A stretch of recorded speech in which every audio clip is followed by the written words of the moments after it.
नमस्कार विद्यार्थियों। पिछले अध्याय में हमने पढ़ा कि किस तरह से जीवन पृथ्वी पर आरंभ हुआ, किस प्रकार से जीवन की उत्पत्ति हुई, किस प्रकार से मानव अस्तित्व में आया।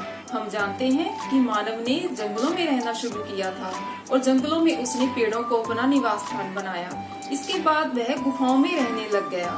गुफाओं में रहते रहते उसकी बुद्धि का विकास हुआ। उसने अनेक तरह के कार्य को करना सीखा और धीरे धीरे उसने बस्तियों में रहना आरंभ किया। उसने ये बस्तियां नदियों के किनारे बसाई।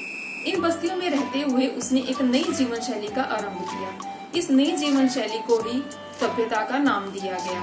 आज हम ऐसी एक सभ्यता के बारे में पढ़ेंगे जिसका नाम है मेसोपोटामिया की सभ्यता। आइए जानते हैं इस सभ्यता के बारे में कुछ मुख्य बिंदु। आज हम पढ़ेंगे पाठ 2, लेखन कला और शहरी जीवन। इस पाठ में हम एक नई सभ्यता के विषय में जानेंगे।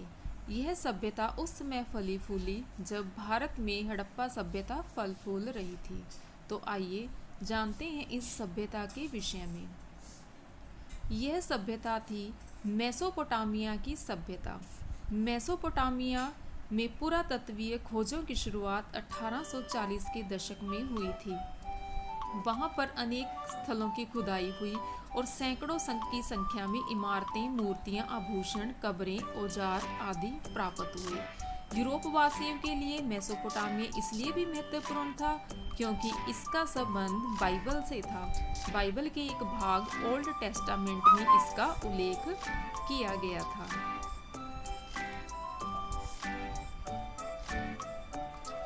मेसोपोटामिया एक प्राचीन सभ्यता थी और इस शब्द को यूनानी भाषा में दोआब कहा जाता है। दोआब का क्या अर्थ होता है? आइए जानते हैं। दोआब का अर्थ है दो नदियों के बीच का क्षेत्र। और यह क्षेत्र कौन सा था? यह क्षेत्र था दजला और फ्रात नदियों के बीच का। मेसोपोटामिया की सभ्यता दजला और फ्रात नदियों के मध्य स्थित थी। वर्तमान में इस क्षेत्र को इराक के नाम से भी जाना जाता है। इस क्षेत्र में अनेक सभ्यताओं का विकास हुआ और इन सभ्यताओं में से सबसे महत्वपूर्ण थी मेसोपोटामिया और सुमेर की सभ्यता। इस क्षेत्र में अनेक प्रकार की नई नई सभ्यताएं अस्तित्व में आने से मानव इतिहास को नया मोड़ मिलता है। मेसोपोटामिया में अतीत को खोजे जाने के उत्साह में कभी भी कमी दिखाई नहीं दी। 1873 में एक ब्रिटिश समाचार पत्र में भी इसके विषय में लिखा। उस समय वहां पर अनेक नगरों का विकास हुआ और इन नगरों में एडिट, उरुक, लगाश और उर बहुत ही प्रसिद्ध नगर थे। इनका शासन पुरोहित राजाओं के हाथ में था, यानी कि ये राजा धार्मिक प्रवृत्ति के होते थे। और इन पुरोहित राजाओं को क्या कहते थे?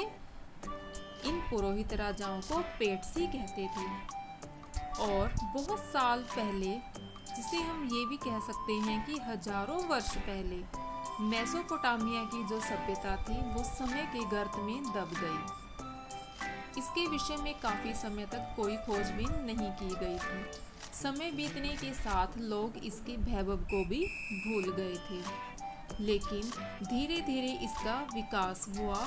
नए नए उत्खनन कार्य किए गए जिससे एक सभ्यता निकलकर हमारे सामने आई, जिसे मेसोपोटामिया का नाम दिया गया। जब इस क्षेत्र की खुदाई की गई तब वहां पर अनेक इमारतें, मूर्तियां, आभूषण, कब्रें, मुद्राएं प्राप्त हुए, जिसके खोज के कारण और उस पर अध्ययन करने के कारण वहां पर फली फूली सभ्यता के विषय में हमें जानकारी मिली। पुरातत्वविदों ने बड़े बड़े मंदिर, राजमहल, घरों के खंडहर, गोदाम, गलियां, सड़कें, नालियां आदि का पता चला और इन्हीं के द्वारा वहां पर उपस्थित नहरों के अवशेषों का भी पता चला। और इन सब से यह पता चला कि किस तरह से यह सभ्यता विकसित हुई होगी, कैसा उनका रहन सहन होगा और किस तरह से वो अपना जीवन व्यतीत करते होंगे। ये इस प्रकार की सभ्यता जो सामने आई उसे हमने नाम दिया मेसोपोटामिया की सभ्यता।